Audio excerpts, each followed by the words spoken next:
Welcome, everybody, to the Miami Jewish Film Festival. It's the world's largest film festival of its kind, and we want to thank all of our members, all of our sponsors and community partners, all of you film lovers out there, and especially our presenting sponsor, the Center for Advancement for Jewish Education and the Greater Miami Jewish Federation, for their continued support all of these years. I'm really excited to be moderating this virtual conversation with the director of Hunting Jack, Hidde de Vries, and it's really a pleasure to welcome you. And we're premiering your documentary at our festival, so it gives us a great pleasure to be screening this. And it's such a powerful story. So and there's a lot of ways that I can go in terms of where I want to start asking you questions. So I think I'm going to start at the end. I'm going to ask you what, before getting into, how you came across the story and what inspired you. I want to ask you why do you think it's important to tell stories like this? Why I find this important is because, the Hunting Jack, it shows, first of all, also, it sounds a bit a cliche, but you hear a lot people say like, oh, you can change the world, or an individual can change things. And I don't think a lot of people realize that you can actually do that. So Jack is the example of that an individual can really make a difference. So that's one thing why I find it important. Two, of course, you've seen, it always amazed me that these war criminals could, after the war, just escape and live in Germany, for example, or in South America. And it really shows, I think it's important, especially today, 2023, with everything that's going on in the world. That eventually, if you've been a criminal, you can't escape justice. And I think, I think it can take a long time, as you've seen with some of the examples in the film. But eventually, it's good to know. But you can't escape justice, and individuals or sometimes governments, they still put in the work to make sure they, are brought to court for the crimes they committed. So that's why I thought this local story, was important to tell and show the world, really. How did you first hear about Jack Kustria? Is he somebody known that's in your area of the Netherlands? Some people know him, but it's not like every Dutch people knows who he is. So that's why also in the Netherlands, I thought it was important to tell his story. As I said, I've always been interested in this topic. Growing up in Holland, of course, we got taught about World War II in primary school, and Frank, of course. But then I became particularly interested because of Simon Wiesenthal, about how it went after the war. Like, did these criminals, were they brought to justice? How could they escape? So I have never forgotten you was one of the movies that really made a huge impression on me. And then a few years after that, I read this in a local newspaper about Jack Koistra. And I was like, oh, wow, I didn't know we had someone living in Holland too that sort of does this on a smaller scale. And then a few years after that, I started studying in the north, and that was near where he lives. And then it took a while, but eventually I arranged a meeting with him just to have a coffee. I just was curious and I wanted to meet this guy. And he had a secret address back then. And also he, when there were still phone books and things like that, but he wasn't in there.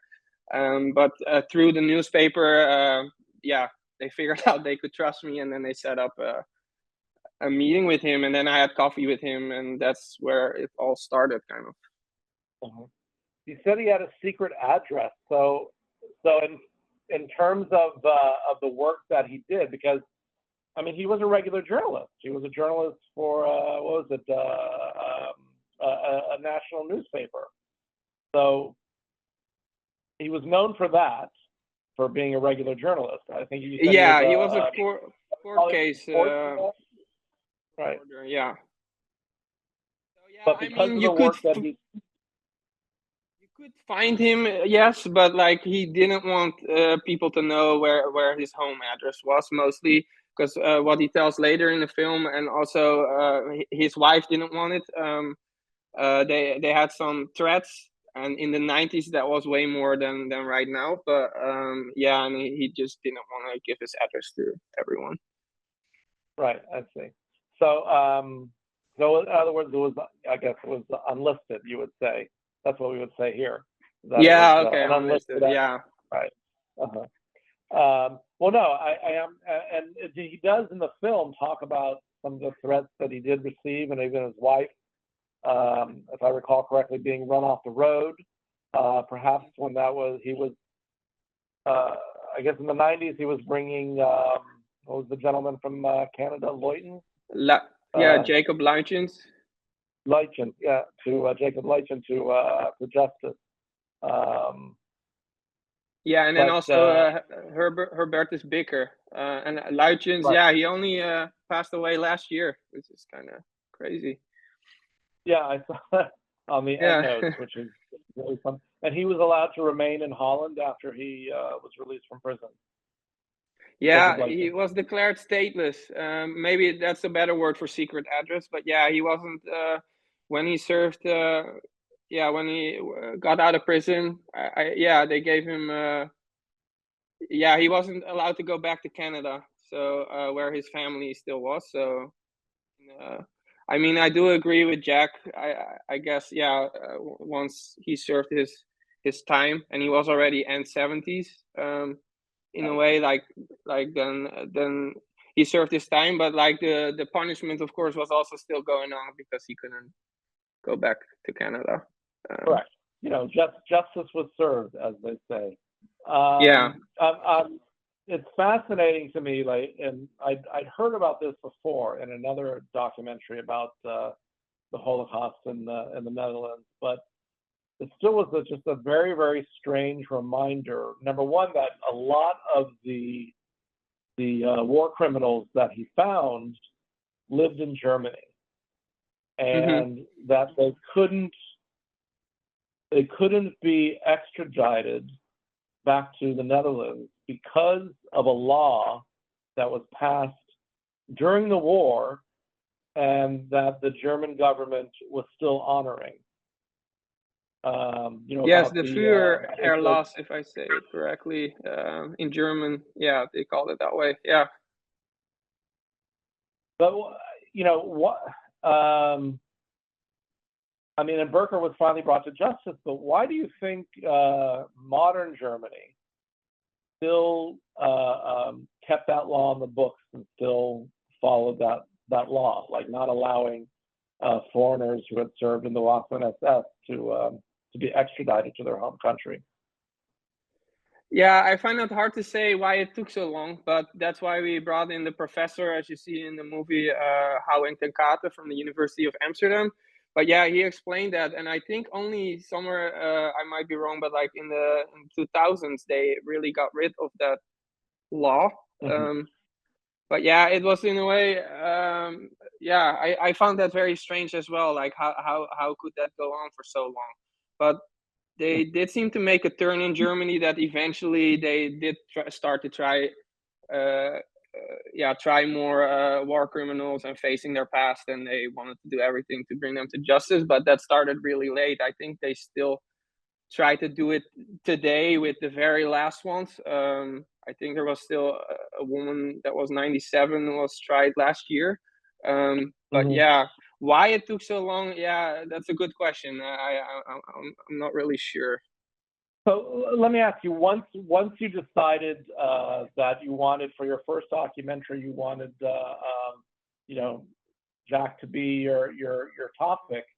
How did it work? Were you able to get his permission readily? I mean, he's already in his 90s, and how long did it take you to decide on storyboard everything and decide and get the funding and film and produce it? Yeah, so I moved in to America in 2013, and in 2015 I went back to visit family. and I wanted to check in with Jack. And also, I already had a bit of a feeling when I heard he was still alive, and I don't mean that the mean way, but like he was getting older. So I was like, hey, I want to see how he's doing. How are things now? So I got in contact with my same contact that I contacted earlier before from the newspaper, but also somebody wrote a book about him, and that's how I got in touch again. So I was able to have a coffee with him again. And I just wanted to ask him a lot of details because I was studying film back then at UCLA, and I had already the feeling like, yeah, I really want to make a film about Jack. But back then I was actually thinking of a short film with actors because that's what I've done so far. Uh, and then hopefully it can turn into something longer after. Um, but yeah, during that conversation, I was already like, "Hey, we should shoot a documentary. Like, he's still alive. What better way to just show to tell his story, like literally? And if I would want to do something with actors, we can always do that later." Right. But back then I was still a student. I didn't have money, but it did give me the chance to ask him a lot of details. Like when he started writing the names of people that started missing when he was still a little boy during the war.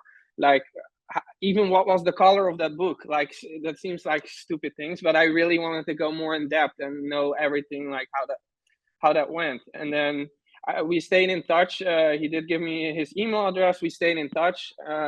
And then over the years, I did get more experience. I wouldn't say a whole lot of more money, but like I knew how things work with with Mhm. funding and things like that.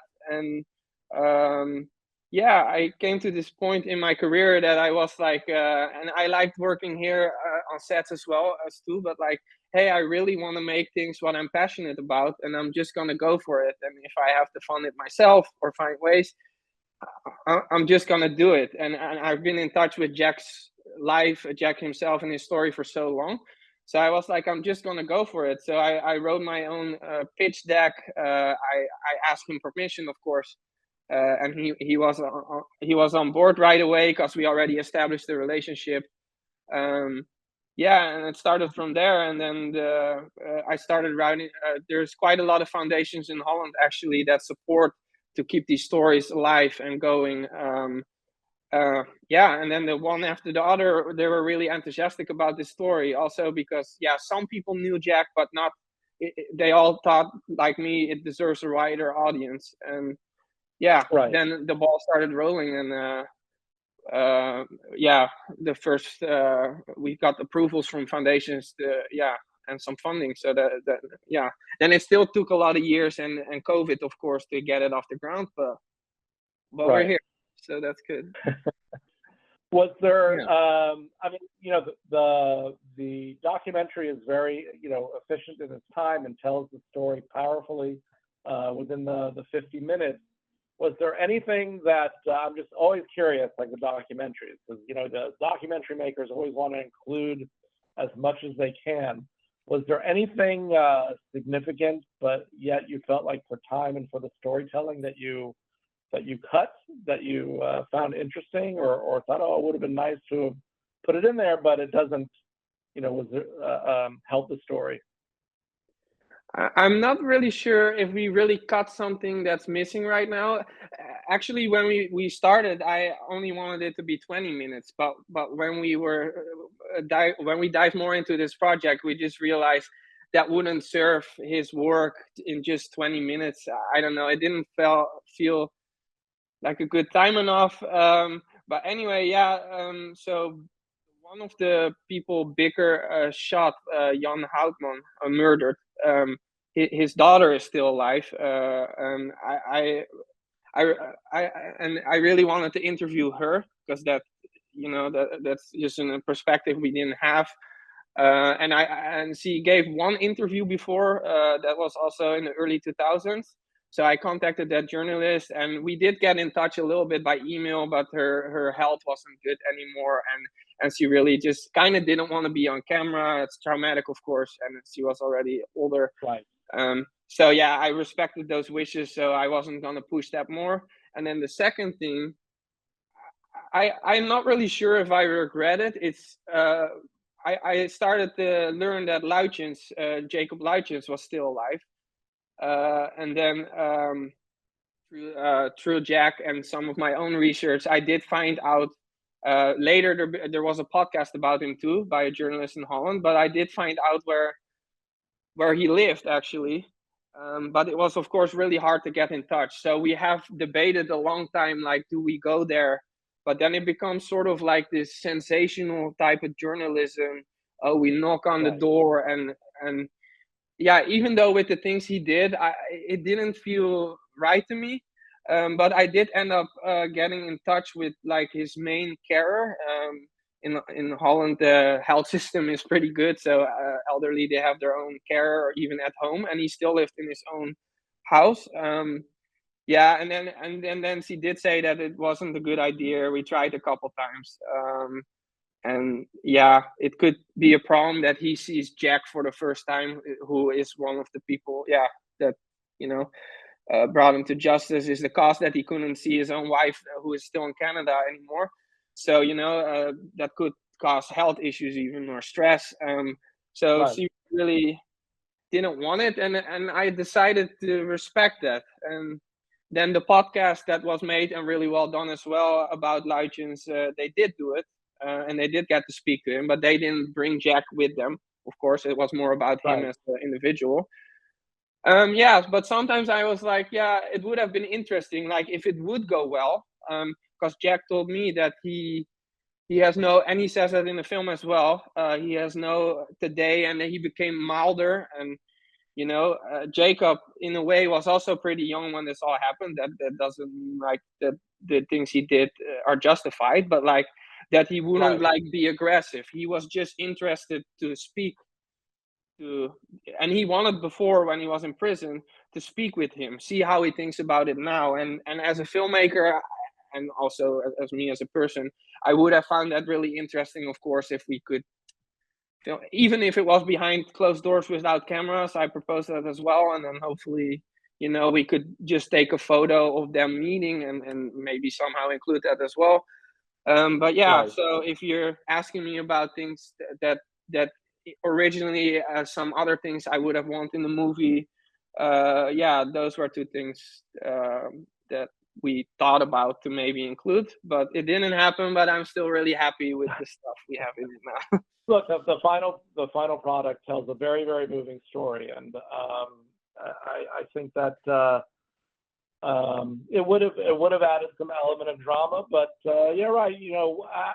In the end, it wasn't really needed. One Yeah, other thing that and I it's do have like to you. say is, Oh, sorry. go ahead. Go ahead. Sorry, I forgot there's a little delay, but Yeah. yeah, no, you're right. Then it would really be would we only do this for the purpose of drama? And yeah, I end up deciding against that. So yeah. Um, you know, One other thing that I just found amazing was his, I guess, lifetime project of trying to document, on the little slips of paper, which I don't know if you can say or not if it's being digitized, but all of the victims of the occupation, of the Nazi occupation, and he gets to a number of 180,000. Or so far. Is he still continuing that, or is it being? Do you know if it is being digitized? Well, yeah, Fully? first of all, I thought that was amazing too. And it is being digitized. I think they're somewhat halfway. But yeah, he gets help in Holland also from certain foundations or universities, and they're trying to get it all digitized, all the cards. But the cards are also brought to a museum near Amersfoort, actually. Um, I'll have to get back to you about the name. Mhm. Loosdrecht. It's a little village there. There's a World War II museum, and almost all his stuff are being moved there. So at least it can keep going if, God forbid, something happens to him. And yeah, sorry, what was your question again? If it's being digitized? Well, yeah. Well, you did. Yeah, you did answer that. And were you?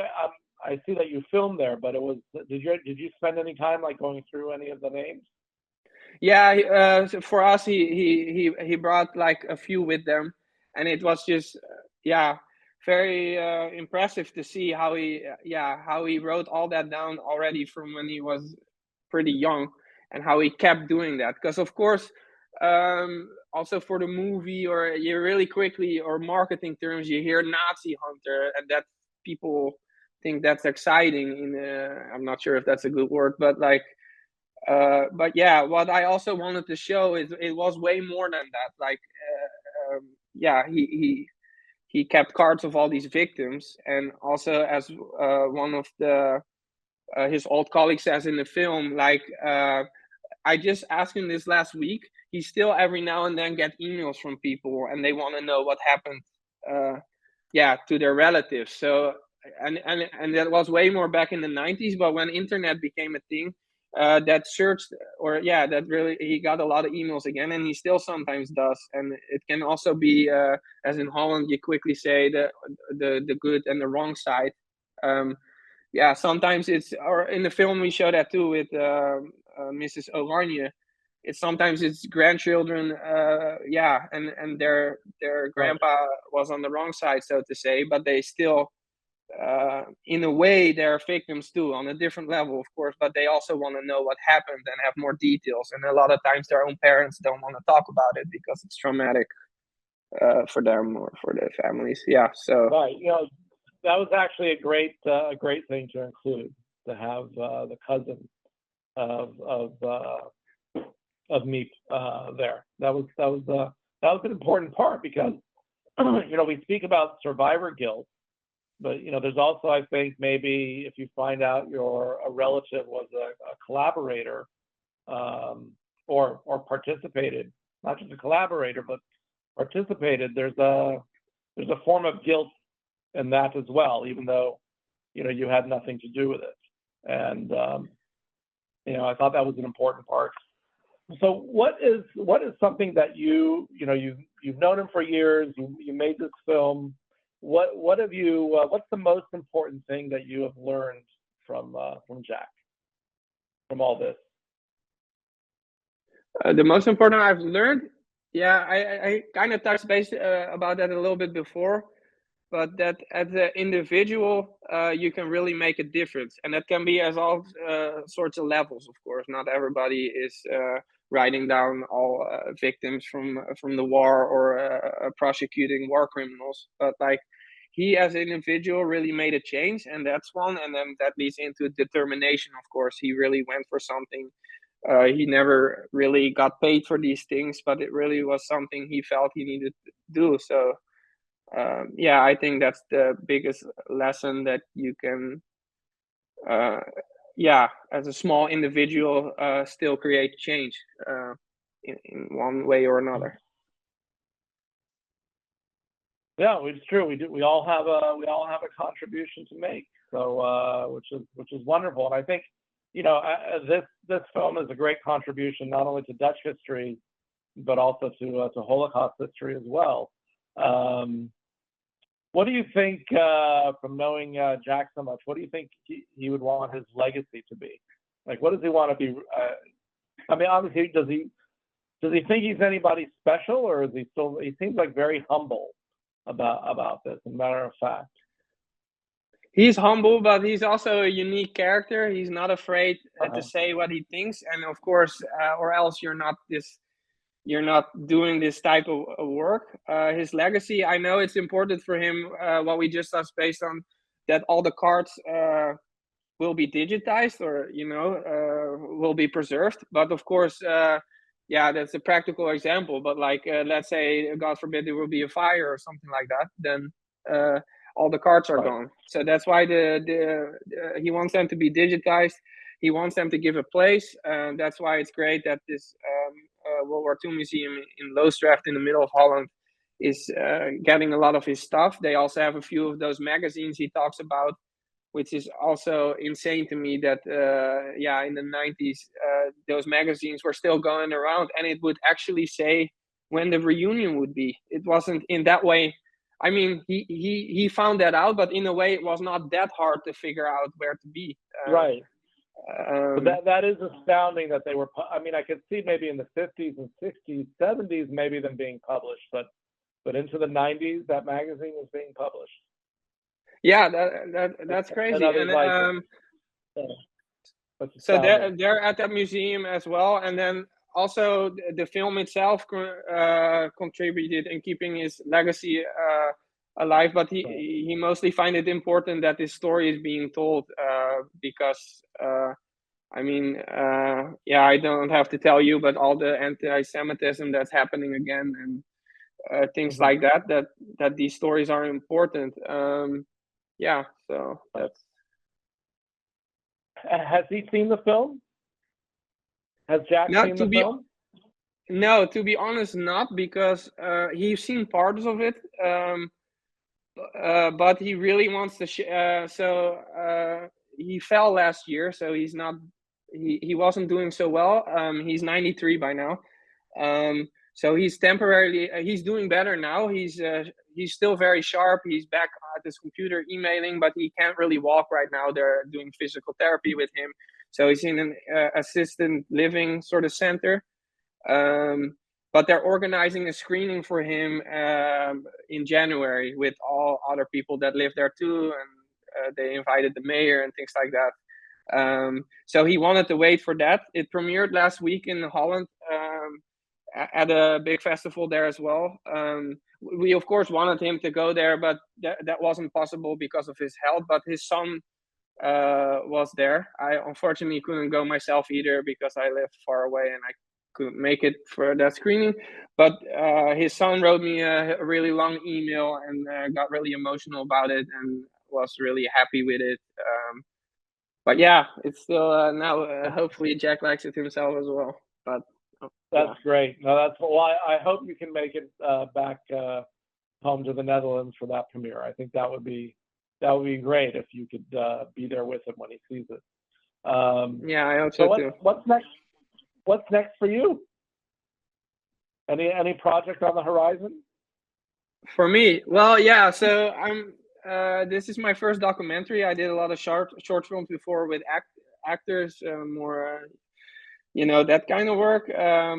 But yeah, a weird thing about me, I'm very interested in history, World War II, but also comedy. I worked for a Dutch version of The Daily Show for a little bit, and also soccer is a huge passion for me. So I'm hoping to do a soccer project with the World Cup 26 coming to America.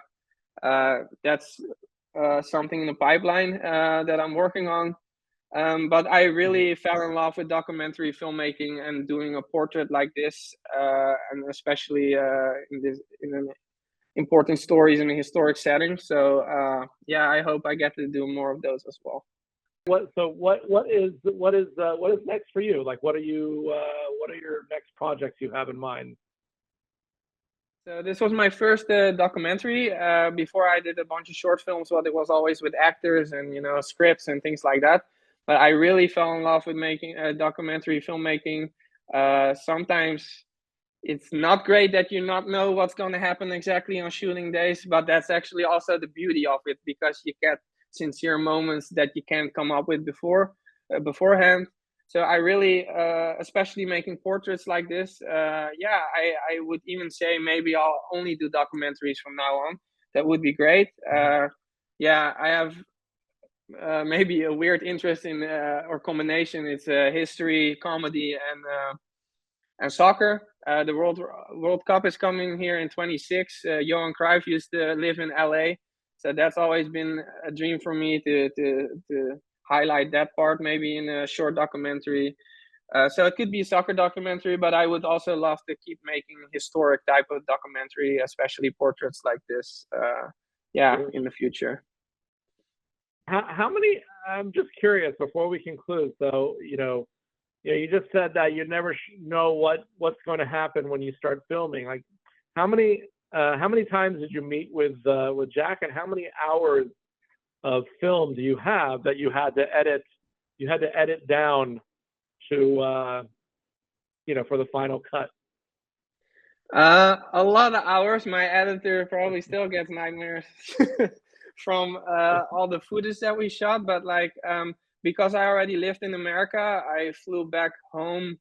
Yeah, I would say for a week, but we shot it in 4.5 days. And yeah, 2 of the days were interview only, but we also took our time because Jack was already 91. So yeah, we wanted to give him the space to answer in his time, but also, you know, what if he wouldn't feel good, if he wanted to take a longer break than you know, on a usual interview, then that would be all possible. So we really took our time also to make him comfortable, and that seemed to work. And then we also, of course, went a day to Westerbork, which was a concentration camp, transit camp in the Netherlands, which you've seen in the film, to go there with him. And then we filmed also with the other people that say something either about Jack or can tell a little bit more about the history of the Red Line and things like that. So it was sort of a week in total. I think it took us 20 edits in total for the final documentary. I think that's fine. Like, you wanted to make sure the product was, you know, was appropriate to the subject. So that's great. You know, it truly, I think it's a really, really good documentary. You should be proud of the work that you do, and you really do tell Jack's story and the efforts that he made, because, you know, a lot of that might have been forgotten, and some of them might never have even brought to justice or even saw a day in court, which I think is extremely important as well. So Hidde de Vries, I want to thank you for hunting Jack, and thank you for joining us today. And once again, thank you to all our members, our sponsors, our community organizers, our volunteers, and all of you film lovers for participating in the 27th Annual Miami Jewish Film Festival. Thank you, and enjoy the rest of the film. Goodbye. Thank you very much. I'm very honored. Thank you.